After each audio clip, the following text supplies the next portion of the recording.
ಸರ್ಕಾರದ ವತಿಯಿಂದ ಕೃಷಿ ಮೇಳ ರೈತರು ಭಾಗವಹಿಸಲಿದ್ದಾರೆ. ಕೃಷಿ ಸಂಬಂಧಪಟ್ಟಂತೆ ಕೃಷಿ ಇಲಾಖೆ, ರೇಷ್ಮೆ ಇಲಾಖೆ, ಪಶು ಇಲಾಖೆ ವತಿಯಿಂದ ಬಸ್ ನಿಯೋಜನೆ ಮಾಡಿ ಕೃಷಿ ಮೇಳದಲ್ಲಿ ಗೌರಿಬಿದನೂರು ರೈತರು ಭಾಗವಹಿಸಲಿದ್ದಾರೆ ಅಂತ ರೈತ ಮುಖಂಡ ಲೋಕೇಶ್ ಗೌಡ ತಿಳಿಸಿದರು.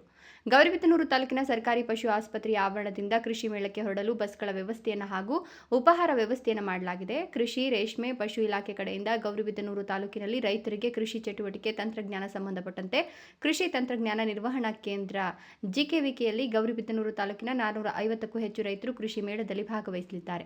ರೈತರನ್ನು ಉದ್ದೇಶಿಸಿ ಮಾತನಾಡಿದ ರೈತ ಮುಖಂಡ ಲೋಕೇಶ್ ಗೌಡ, ಕೃಷಿ ಇಲಾಖೆ, ರೇಷ್ಮೆ ಇಲಾಖೆ, ಪಶು ಇಲಾಖೆಯಿಂದ ರಾಜ್ಯಾದ್ಯಂತ ಉಚಿತವಾಗಿ ಬಸ್ ವ್ಯವಸ್ಥೆ ಮಾಡಲಾಗಿದೆ. ಗೌರಿಬಿದನೂರು ತಾಲೂಕು ಶಾಸಕರು ವೈಯಕ್ತಿಕ ದೇಣಿಗೆಯಿಂದ ಉಚಿತವಾಗಿ ಬಸ್ ವ್ಯವಸ್ಥೆ ಮಾಡಿದ್ದಾರೆ.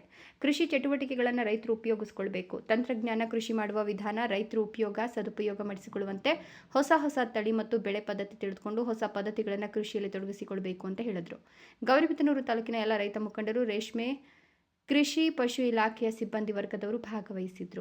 ಕೃಷಿ ಮೇಳವನ್ನು ಕೃಷಿ ಇಲಾಖೆ ಮತ್ತು ಸರ್ಕಾರದ ವತಿಯಿಂದ ಆಯೋಜಿಸಿದರೆ ತಾಲೂಕಿನಲ್ಲಿ ಸುಮಾರು 6 ಬಸ್ ಸುಮಾರು 450 ರೈತರು ಇವತ್ತು ಕೃಷಿ ಮೇಳಕ್ಕೆ ಅಗ್ರಿಕಲ್ಚರ್, ಹಾರ್ಟಿಕಲ್ಚರ್, ಸಿರಿಕಲ್ಚರು ಮತ್ತು ಪಶು ಇಲಾಖೆ, ಶಾಸಕರ ವೈಯಕ್ತಿಕ ಅವರು 2 ಬಸ್ಸು ಎಲ್ಲ ಬಿಟ್ಟಿರೋದ್ರಿಂದ ಎಲ್ಲ ರೈತರು ಈ ಒಂದು ಅಳವಡಿಸಿಕೊಂಡು ಈ ಒಂದು ಕೃಷಿ ಇಲಾಖೆಯ ಮತ್ತು ರೈತರ ಹೊಸ ಆವಿಷ್ಕಾರಗಳನ್ನ ಪ್ರಯೋಗನ ನೋಡ್ಕೊಂಡು ಬಂದು ಒಳ್ಳೆ ಹೊಸ ತಳಿಗಳನ್ನು ಪ್ರಯೋಗದಲ್ಲಿ ನೋಡ್ಕೊಂಡು ಬಂದು ಮುಂದೆ ಒಳ್ಳೆ ರೈತರು ನಮ್ಮ ಬೆಳೆ ಬೆಳಿಬೇಕು ಅಂತ ವಿಚಾರ ಕೇಳ್ತಾರೆ.